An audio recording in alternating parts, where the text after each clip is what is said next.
Hi, I'm Vince Samios and I'm converting a shipping container into a tiny house-style home office. In the previous video, I insulated the container, and in this video, I'm installing an extremely expensive £6,000 high-security door.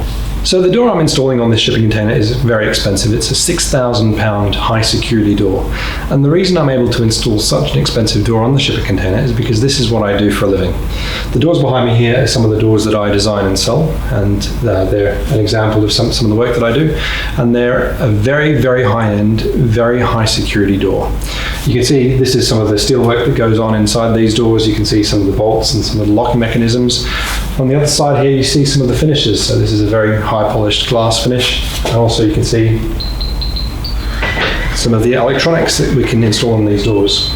Now the door that's going on my shipping container is not quite as expensive as this one here, but it was a fully electronic high security door that was ordered by a client, and they got the specification wrong, so they had to reorder. So it's a door that was going spare, and I got it for free. So I'm installing that one on the shipping container, and that should make it extremely secure.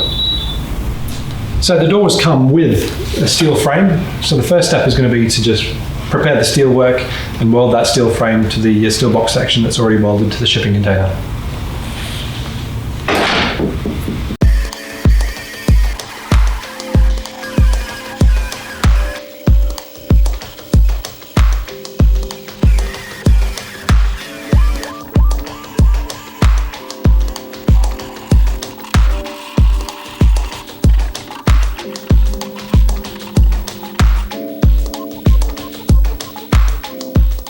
I enlisted the help of some family and friends to get the door onto the hinges. It's a 120 kilo door, so it needs at least 2 people to lift it on, and having a third person to direct it is very, very useful.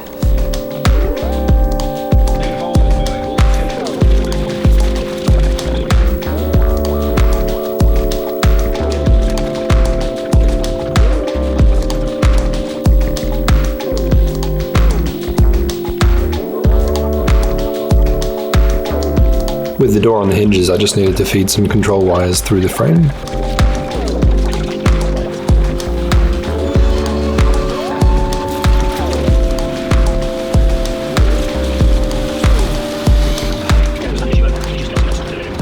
Hang on, hold it, it's out from the top. Oh yeah. Okay, try that. Oh, that's a bonus. Yeah? So you want to see my bolts? That's the next question. So on the left-hand side of the door, I've routed the supply and the supply cable for the door into a little project box here. And this is basically what we have. We have a 12-volt battery charging circuit for the internal door battery. We then have a 240 to 12-volt inverter, and we have our supply cable coming from the fuse board.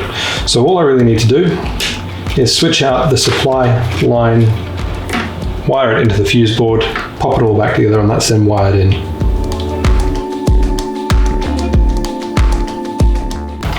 Since this unit doesn't have any polarity, I don't have to worry about which wire goes where, other than just that they go into these 2 ports.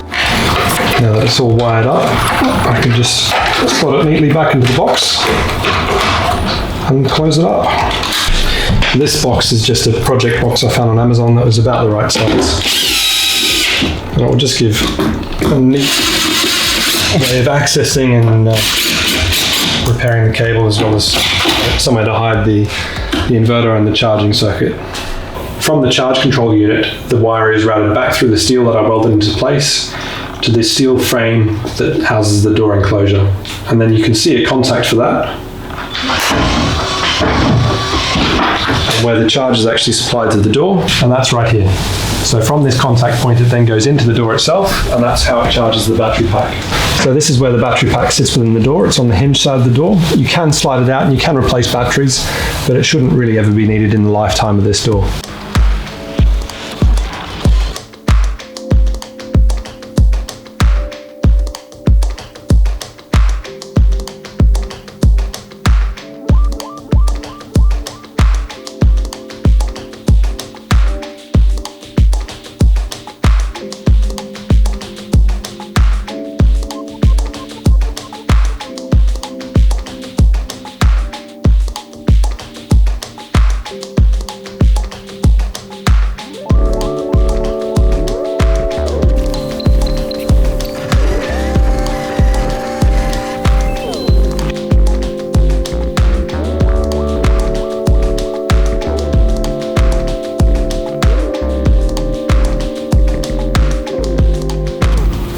Thank you very much for watching. In the next video, I'll be doing the floors, the walls, and the ceiling of the container. So if you're not already subscribed, please make sure you do subscribe right now.